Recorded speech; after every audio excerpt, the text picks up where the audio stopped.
Saludos y sean bienvenidos y bienvenidas nuevamente al canal.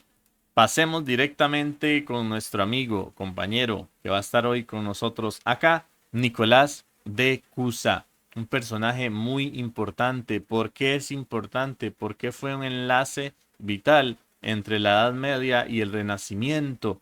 ¿Por qué se dice que influyó en el pensamiento incluso científico de otros? Es cierto que logró ayudar a personas que estaban con problemas en los ojos y que su vista se había visto afectada por medio de lentes cóncavas para ayudarles en esa problemática. Vamos a abarcar esto y otros principios filosóficos interesantes que postuló y que se enfrentaron directamente con la escolástica primera, aquella derivada de Tomás de Aquino, evidentemente otros pensadores anteriores y posteriores, ¿verdad?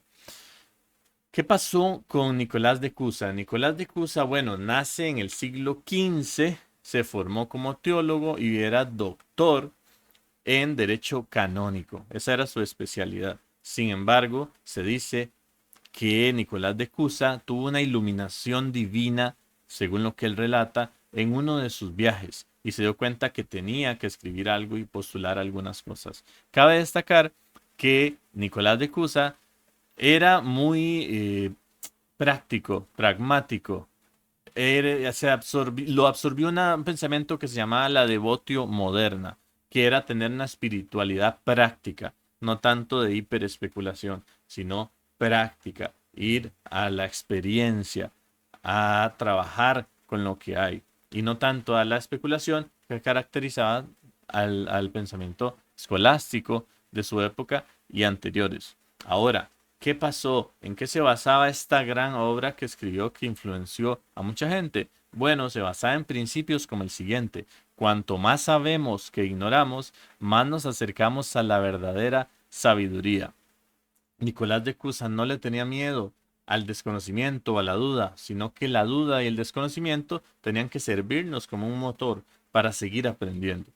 También saber que a pesar de que no se puede conocer todo de Dios, cosa que contrastaba con las ideas de su tiempo, podemos estar seguros de que trasciende la existencia finita humana. ¿Cómo él lo sabía? Para él no se pueden predicar muchas cosas de Dios como conocimiento, puesto que Dios sería tan grande que compararlo con nuestra finitud sería algo erróneo y nos va a llevar a conclusiones muy probablemente incompletas, inexactas o equivocadas. Entonces se valió de la matemática y pensó, ok, esto es el conocimiento más exacto que podemos tener. Y llevada la matemática al máximo, lo que me va a llevar es a infinitos. Y entonces de esa forma deduce o infiere que Dios sería algo infinito, superior a cualquier cosa finita. Y para él prácticamente sería de las pocas cosas que podríamos pensar adecuadamente acerca de Dios.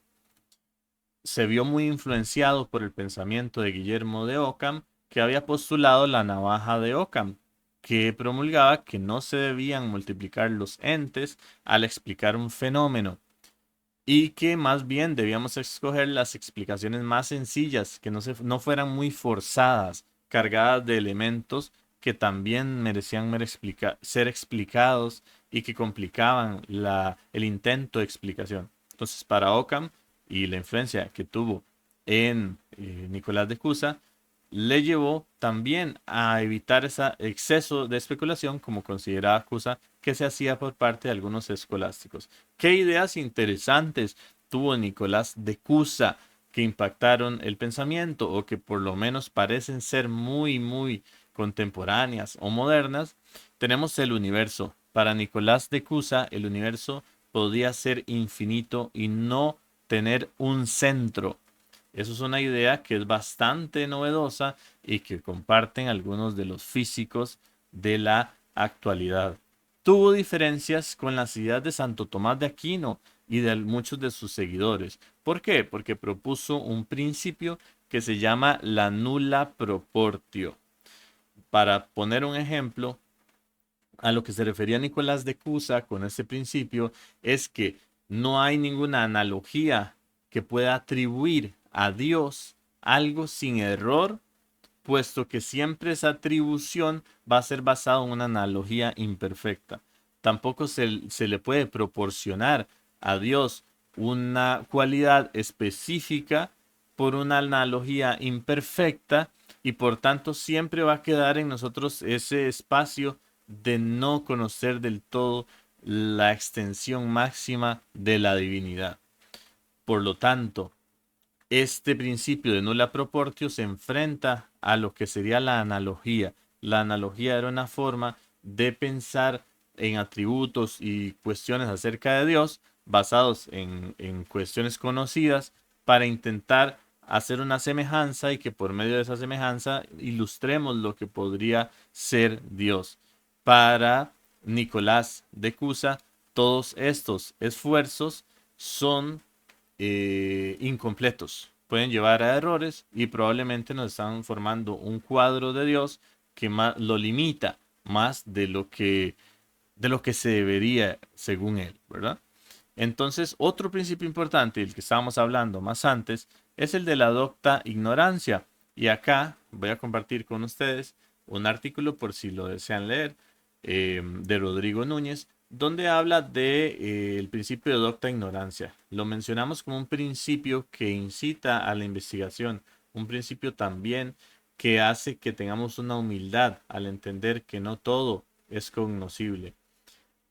De hecho, uno de los principios acá sería saberse ignorantes de Dios es lo que se relaciona con su naturaleza incognoscible. Pues si Dios quisiera que se le conociera totalmente por medio de la razón, probablemente habría dado las suficientes pistas para saber todo de él hacer por medio de la razón. Menciona Claudia de Amico, citada por Núñez en este artículo que está por acá, dice, el enfoque cusano es peculiar. La conciencia de la ignorancia, o mejor, de la oscuridad de la ignorancia, esta ignorancia es signo por antonomasia de la presencia de Dios. Para Nicolás de Cusa, que también tenía unas raíces bastante místicas, esta ignorancia era un misterio que encerraba la grandeza de Dios y a la vez su presencia en la realidad. Pasando al siguiente tema, muy interesante, podemos ver en este dibujito un ejemplo de que Nicolás de Cusa fue uno de los pioneros en intentar trabajar con problemas de la visión por medio de lentes cóncavas. Esta es una imagen representativa, evidentemente, pero muy interesante del trabajo que hizo el Cusano, así se le llama en algunos textos, pues que ya empezó con esa tendencia de la experimentación, de que está bien la fe y está bien, evidentemente, la especulación filosófica, pero que también es importante la experimentación, avanzar y buscar soluciones que puedan ayudar al prójimo. Y no solo esto, también hizo una reforma del calendario. Acá pueden ver un ejemplo de un artículo también de Nicolás de Cusa, donde se menciona el tema de las lentes cóncavas que se utilizaron para tratar ojos miopes. Asimismo, se dice que estaba muy interesado en las plantas y quería ver cómo crecían, cómo se desarrollaban y cómo se nutrían. Podemos ver entonces que es un personaje bastante curioso, interesante, que se preocupaba por el ámbito de la fe, la espiritualidad, también de la filosofía, pero también de la ciencia. Y esta es una síntesis muy hermosa que se puede ver en muchos otros personajes de la modernidad. ¿Qué legado nos dejó Nicolás de Cusa? Bueno, no es poco. Se dice que influye en personajes como Giordano Bruno, Johannes Kepler y Leibniz. De esta manera podemos ver que nos dejó grandes ideas y grandes síntesis de trabajo para avanzar a pasos agigantados, como fue el progreso científico de la época. Se dice que el cardenal Bessarion, en su elogio fúnebre a Nicolás de Cusa, dijo: ha muerto el hombre más sabio en todas las ramas del conocimiento divino y humano de nuestro tiempo. Y también, como observa Bloomberg, nos dice, Nicolás de Cusa representa el momento en que el pensamiento medieval se transforma en moderno sin abandonar sus raíces. Espero que les haya parecido interesante, que les den ganas de leer un poquito más de Nicolás de Cusa por medio de artículos, alguna lecturita, algún video. Y bueno, como podemos ver, es un gran aporte a la humanidad. Muchas gracias por acompañarme en este video. Nos vemos en el siguiente. Hasta luego.